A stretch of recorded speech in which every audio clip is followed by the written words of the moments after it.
오늘 우리가 보고 있는 말씀은 신명기 24장 말씀입니다. 오늘은 일상 규범 가운데 특별히 공동체 안에서 지켜야 될 규범들, 다른 말로 사회 규범이라고 표현할 수도 있죠. 그러한 말씀을 우리에게 기록하고 있습니다. 여러분, 인간은 절대로 홀로 생존할 수가 없습니다. 누구든 알게 모르게 서로 도움을 주고 또 받으면서 살아가는 것이죠. 그런데 요즘은 점점 개인주의가 팽배해지는 것을 보게 됩니다. 그렇지만 개인주의가 아무리 팽배해도 절대로 사람은 혼자서 살아갈 수가 없는 존재예요. 특별히 하나님의 백성들은 더더욱 하나님께서 뭐라고 명하시냐면 모여라, 함께 살아라, 반드시 공동체를 이룰 것을 말씀합니다. 왜냐하면 하나님 자체, 삼위일체 그 자체가 바로 공동체성을 가졌기 때문이죠. 하나님을 닮아서 하나님의 형상대로 지음받은 우리는 당연히 모이기를 힘써야 됩니다. 그런 차원에서 우리가 공동체로서 거룩해지기 위해서는 오늘 말씀과 같은 규정들을 반드시 기억하고 지켜야 된다는 것이죠.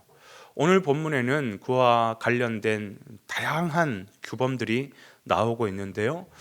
이 시간에 이걸 다 볼 수는 없는 거고, 특별히 저는 성도들의 경제적인 생활과 관련한 원칙, 규범들을 함께 살펴보려고 합니다. 여러분, 인간은 태어나면서 그 누구에게도 침해받을 수 없는 인간만이 가지는 고유한 생존권이 있습니다. 생존권. 왜 이 생존권이 있느냐?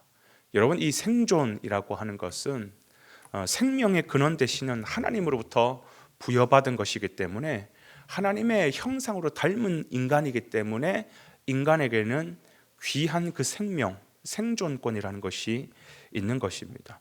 그런데 불행하게도 실제 우리가 이 땅을 살아가다 보면, 그리고 이 땅에서 경제 생활을 하다 보면 경제 시스템이 어떤 것이든 간에, 어떤 체제를 택하든 간에 우리의 이 부패한 본성으로 인하여서 다 문제가 있기 마련이에요. 공산주의는 말할 것도 없죠. 이미 세상 속에서 실패한 체제잖아요. 그러면 자본주의는 완벽하냐? 그렇지 않아요. 자본주의도 완벽하지 않습니다. 그 안에도 속속히 들여다보면 그 부의 편제로 인하여서 빈약한 계층의 생존권이 계속해서 위협당하는 모습들을 우리 사회 안에서도 여실히 보게 되는 것입니다. 그러니까 어떤 체제를 택하느냐, 공산주의냐, 자본주의냐, 그게 중요한 게 아니라 성경적인 게 뭐냐? 성경적인 것은 하나님은 누구에게나 하나님이 주신 일반 은총 아래에서 함께 살아갈 생존 권리를 다 주셨다라는 거예요. 이게 잘 유지될 때 비로소 한 사람을 뛰어넘어서 한 공동체가 건강하고 행복해질 수 있다라는 것입니다. 그러면 우리가 반드시 기억해야 될 것이 뭐냐? 이 생존권과 관련된 하나님의 뜻이 무엇인지를 잘 알고 어떤 체제를 뛰어넘어서 이 하나님의 뜻대로 우리가 살아야 된다는 것이죠. 그런 차원에서 저는 이 생존과 관련된 하나님의 뜻 세 가지를 살펴보려고 하는데요. 첫 번째는 이웃의 생존권을 절대로 침해하지 말라라는 것입니다. 내 생명이 중요한 것처럼 내 옆 사람의 생명도 중요하다라는 것이. 그래서 6절 말씀에 보니까 맷돌이나 그 윗짝을 전당 잡지 말라라고 얘기하죠. 이는 생명을 전당 잡는 것과 같다라는 것입니다. 여러분, 당시 맷돌이라고 하는 것은 생존을 위해서 한시도 없어서는 안 될 너무나도 중요한 생필품입니다. 겉옷도 마찬가지입니다. 아무리 이 사람이 채무 관계가 있어가지고 겉옷을 전당 잡혔다 할지라도 그 밤이 지나기 전에 돌려줘야 되는 거예요. 왜냐? 그 나라 문화는 이불이 따로 없어요. 낮에는 굉장히 덥고 또 밤에는 춥기 때문에 따로 이불이 없어요. 그래서 그 입은 겉옷이 이불 역할을 하는 겁니다. 여러분, 하나님은 무자비한 걸 굉장히 싫어하십니다. 생존은 하나님이 주신 권한이에요. 그런데 인간이 그 생명을 무시한다? 이거는 마치 무엇을 무시하는 것과 같냐? 하나님을 무시하는 것과 같습니다. 그래서 우리가 아무리 채무 관계 속에서 경제 활동을 하더라도 무자비하게 한 게 아니라 하나님의 형상 가운데서 우리가 그 가운데 풀어야 되는 것이죠. 그런가 하면 두 번째, 모든 재정의 원칙은 사랑이 기반이 되어야 된다라는 것입니다. 왜냐하면 이런 규범들, 규칙들, 원칙들을 하나님께서 주신 이유가 뭐냐?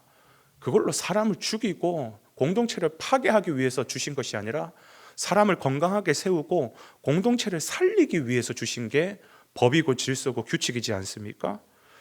그렇기 때문에 이 법과 질서를 운용하는 그 원칙의 기반은 사랑이 되어야 된다는 거예요. 어떻게든 살리려고 하는 것이 목적이 되어야 된다는 것입니다. 십자가를 한번 가만히 보십시오. 하나님이 법을 무시합니까? 아니요, 법 그대로 집행해요. 죄는 사망으로서 그 죄값을 치른다. 그러나 우리를 살리기 위한 하나님의 사랑, 그래서 어떻게 하느냐? 하나님 아들 예수 그리스도가 대신 죽으시는 거잖아요. 여러분, 이 십자가의 정신을 가지고 우리가 어떤 세상의 체제를 넘어서서 정말 사랑을 기반으로 우리가 이 경제 활동을 해야 된다는 것을 기억해야 된다는 것이죠. 마지막 세 번째로는 정당한 대가가 있다면 마땅히 지불해야 되는 것이 맞습니다. 정당하게 경제 활동을 해야 된다는 것이죠. 마지막으로 오늘 본문은 가난한 품꾼의 품삯의 문제를 언급하고 있어요. 여러분, 그 세상의 경제의 기본 목적은 뭐냐면 최소 비용으로 최대 이익을 만들어내는 것입니다. 그래서 항상 세상은 사용자 편에서 품삯을 최소화하려고 합니다. 그런데 하나님을 믿는 사람들은 정당하게 거래해야 된다는 거예요. 정당하게. 여러분, 오늘 본문은 정당한 품삯을 반드시 줘라. 해진 후에까지 미루지 마라. 그 사람도 먹고 살아야 된다. 그거는 죄다라고 성경은 얘기하고 있습니다. 그러니 여러분, 성도들은 공짜 좋아하면 안 됩니다. 공짜에 그냥 눈을 밝히고 그러면 절대로 안 됩니다. 그게 거지 근성입니다. 거지 근성. 성경이 기뻐하는 모습 아닙니다. 내가 정당한 일을 했으면 정당한 대가를 받는 것이 맞는 거고, 정당한 어떠한 일을 시켰으면 정당한 대가를 지불하는 것이 맞는 것입니다. 그렇지 않으면 죄라고 얘기하는 거예요. 만약에 내가 일을 할 수 없는, 정당한 일을 할 수 없는 그런 몸의 신체에 어떤 장애가 있다, 그런 어려움이 있는 사람이라면 그런 사람은 제가 앞서 말씀드린 것처럼 긍휼, 사랑의 기반으로 그들을 도와야 돼요. 왜? 그들의 생명도 귀한 것이기 때문에 그들의 생존권을 위해서 그들을 섬기고 또 도와줘야 되는 것이 맞습니다. 그런데 얼마든지 일할 수 있는 사람이 논팽이 같이 놀고 그러면서 사회에서 복지 정책 이런 거 내놔라, 저런 거 내놔라, 챙겨 먹을 다 챙겨 먹고 공짜 좋아하면 안 됩니다. 절대 성경적이지 않다라는 것이에요.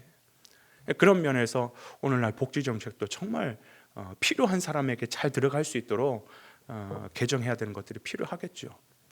사랑하는 여러분, 하나님은 하나님께서 주신 이 공동체, 가정, 교회, 또 민족, 국가라고 하는 이 공동체가 하나님 주시는 일반 은총 아래 건강하게 돌아가기를 원하십니다. 이게 하나님의 뜻이에요. 오늘 하루의 삶을 살아가는 데 있어서도 바로 이러한 생명을 귀히 여기는 하나님의 원칙과 사랑 위에서 이 아름다운 일들이 또 여러분들을 통하여서 펼쳐지기를 주님의 이름으로 축복을 드립니다.